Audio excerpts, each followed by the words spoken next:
Hello everybody, my self doctor Kuldeep Kaur और आज आपको इंडियन कॉन्ट्रैक्ट एक्ट के एक टॉपिक को लेकर डिस्कस करने जा रहे हैं। उस टॉपिक को प्रपोजल या ऑफर कहते हैं, प्रस्ताव कहते हैं।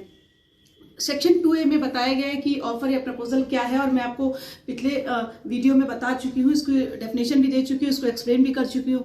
तो फिर भी एक लाइन में बता दूं कि एक व्यक्ति दूसरे व्यक्ति को प्रपोजल करता है कि वो ये सामान बेच रहा है। उदाहरण के लिए ए ने बी को प्रपोजल किया कि मैं अपनी कार को बेचना चाहता हूँ। तो ए के द्वारा क्या किया गया है, प्रपोजल किया गया है और बी अगर उस कार खरीदने को तैयार हो जाता है तो माना जाता है कि उसने अपनी एक्सेप्टेंस दे दी और जो वो मनी देगा वो कंसीडरेशन के रूप में एक्सेप्ट हो जाएगी। आज मैं आपको पढ़ाऊंगी कि प्रपोजल की कैरेक्टरिस्टिक क्या है और कैसे उसको समझ सकते हैं। तो मैंने कुछ पॉइंट्स डिस्कस करने जा रही हूं वैसे आपसे।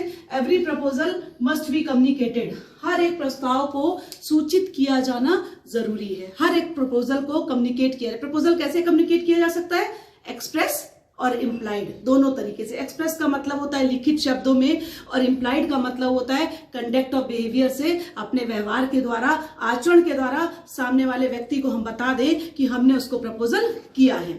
सेक्शन 4 में एक इंपॉर्टेंट लाइन दी गई है, communication of proposal is complete when it comes to the knowledge of the person to whom it is made. ये क्या कह रहा है सेक्शन 4, बहुत आसान सी बात कह रहा है कि एक प्रस्ताव की सूचना कब पूरी होती है, जब उस व्यक्ति के ज्ञान में आ जाती है जिससे हम प्रपोजल कर रहे हैं। तो इसका मतलब अगर हमने सामने वाले को इंफॉर्मेशन दे दी है तो प्रपोजल पूरा माना जाएगा। सेक्शन 4 इसको क्या कर रहा है, एक्सेप्ट करता है, बताता है। इसी पर आपको एक केस डिस्कस करने जा रहे हैं, लालमन शुक्ला वर्सेस गौरी दत्त। लालमन शुक्ला वर्सेस गौरी दत्त का एक लीडिंग केस आपको डिस्कस करने आ रहे हैं। यहां पर डिफेंडेंट का जो भतीजा है वो घर से भाग गया, डिफेंडेंट का भतीजा घर से भाग गया। अब उसने अपने एक कर्मचारी को भेजा लालमन को कि आप मेरे भतीजे को ढूंढ लाइए। जब लालमन चले गए उसने डिक्लेरेशन कर दिया कि जो भी मेरे भतीजे को ढूंढेगा उसे मैं 501 रुपए इनाम के रूप में दूंगा। उसने डिक्लेरेशन कर दिया कि जो भी मेरे भतीजे को ढूंढेगा मैं उसे 501 रुपए इनाम के रूप में दे दूंगा। लालमन भतीजे को ले आए लेकिन उन्हें इस पुरस्कार के बारे में, प्राइज मनी के बारे में कोई भी नॉलेज नहीं थी। उन्होंने क्या किया, बाद में कोर्ट केस किया और कहा कि उन्हें 500 रुपीज मिलना चाहिए।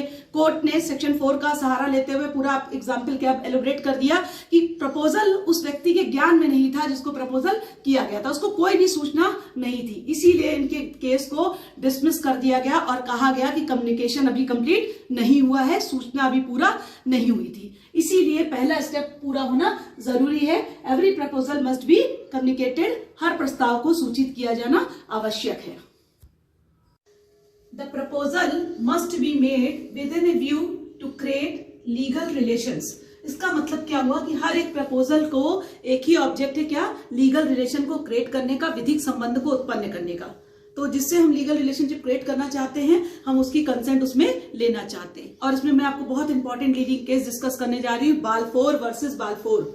Balfour versus Balfour case discuss करने जा रही हूँ। डिफेंडेंट श्रीलंका सिलोन में नौकरी करता था। डिफेंडेंट श्रीलंका सिलोन में नौकरी करता था। अपनी वाइफ के साथ छुट्टियां बिताने के लिए वो इंग्लैंड गया और वहां पर जाने के बाद उसकी पत्नी की तबीयत कुछ खराब हो जाती है और डॉक्टर एडवाइस देते हैं कि आप वहीं पर रुक जाइए। तो डिफेंडेंट वादा करता है, प्रॉमिस करता है अपनी वाइफ को कि 30 पाउंड आपको हर महीने मेंटेनेंस के रूप में देते रहेंगे। बाद में दोनों के बीच में कुछ ऐसा हुआ कि डिस्प्यूट हुआ और दोनों के बीच में डाइवोर्स हो गया। तो उसके हस्बैंड ने मेंटेनेंस जो 30 पाउंड कहे थे वो देना बंद कर दिए थे जब उनके बीच में डिस्प्यूट हुआ।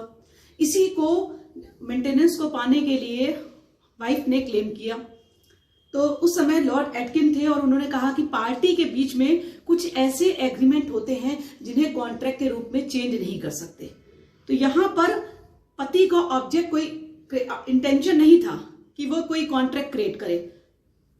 तो ऐसी स्थिति में क्या है, उसको बाध्य नहीं किया जा सकता। डायरेक्टली लॉर्ड एटकिन ने कहा कि पार्टी के बीच में कुछ ऐसे एग्रीमेंट्स होते हैं जो कॉन्ट्रैक्ट के रूप में चेंज नहीं कर सकते। जैसे एक पार्टी दूसरी पार्टी को प्रॉमिस करे कि हम आपको घुमाने के लिए ले जाएंगे, तो ये ऐसे एग्रीमेंट हैं जो कॉन्ट्रैक्ट के रूप में चेंज नहीं होंगे। The proposal must be certain and definite. प्रस्ताव कैसा होना चाहिए, स्पष्ट और निश्चित होना चाहिए। देखिए, प्रपोजल बिल्कुल क्लियर हो, सर्टेन हो, तभी वो प्रपोजल की कैटेगरी में रखा जाएगा। इसका मैं आपको बेस्ट एग्जांपल दूंगी सेक्शन 29, जो ये बताता है कि जहां पर प्रपोजल क्लियर नहीं है, सर्टेन नहीं है, वो पूरा का पूरा वाइड माना जाएगा, वो पूरा का पूरा एग्रीमेंट वहां पर वाइड हो जाएगा। कैसे एग्जाम्पल भी दिया है सेक्शन 29 में। क्या एग्जाम्पल दिया हुआ? ए ने बी को प्रपोजल किया कि मैं आपको 100 लीटर तेल बेचूंगा। ए ने बी को प्रपोजल किया कि मैं आपको 100 लीटर तेल बेचूंगा। तो प्रपोजल में यहाँ पे क्लियर नहीं किया गया कि कौन सा तेल है, किस प्रकृति का तेल है, कब उसकी डिलीवरी होनी है, तो ऐसा एग्रीमेंट पूरी तरीके से वाइड माना जाएगा। यहाँ पर प्रपोजल क्लियर और सर्टेन नहीं है। इसी में एक कोर्ट ने डेफिनेशन दी है, कोर्ट ने किसी केस में कहा भी था, इंटरप्रिटेट भी किया था, it is the function of the courts to interpret. Court की ड्यूटी केवल क्या है कि वो कॉन्ट्रैक्ट का इंटरप्रिटेट करेगी। कोर्ट की ड्यूटी ये नहीं होती कि वो पार्टी के बीच में किसी भी तरीके का कॉन्ट्रैक्ट करवाए। कोर्ट केवल क्या करती है, जो भी कॉन्ट्रैक्ट पार्टी ने किया होता है उनका इंटरप्रिटेशन करती है, उनका मतलब बताती है, उनका अर्थ बताती है, उनको एक्सप्लेन करती है, लेकिन उसकी ड्यूटी ये नहीं है कि वो दो पार्टी के बीच में वो कॉन्ट्रैक्ट करवाएगी। अब आपको यहाँ पर क्या निकल के आया, जब मैंने आज आपको टॉपिक की शुरुआत की, मैंने आपको प्रपोजल के बारे में बताया सबसे पहले कि प्रपोजल सेक्शन 2A में डिफाइन किया गया है। आप उसको फिंगर्स पे 3 लाइंस में याद कर सकते हैं। क्या क्या लाइंस? मैंने बताया था कि हर प्रपोजल को कम्युनिकेट किया जाना जरूरी है। लालमन शुक्ला वर्सेस गौरी दत्त का केस आप याद रखेंगे। सेकेंड में बताया कि मैंने कि प्रपोजल को लीगल रिलेशनशिप क्रिएट करने के ऑब्जेक्ट से बनाया जाता है कि लीगल रिलेशनशिप हो। केस का नाम बताया, बालफोर वर्सेस बालफोर। और थर्ड में मैंने आपको बताया कि प्रपोजल कैसा होना चाहिए, सर्टेन एंड डेफिनिट। और उसके साथ मैंने आपको एग्जांपल दिया सेक्शन 29 का, जहां पर बताया गया है कि अगर कोई इस तरह के एग्रीमेंट्स बनाए जा रहे हैं जो अनसर्टेन होते हैं वो या क्लियर नहीं होते हैं, वो पूरी तरीके से वाइड होते हैं।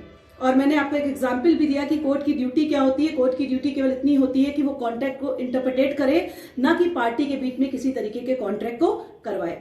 तो आज आपको प्रपोजल की कैरेक्टरिस्टिक समझ में आ गई होगी।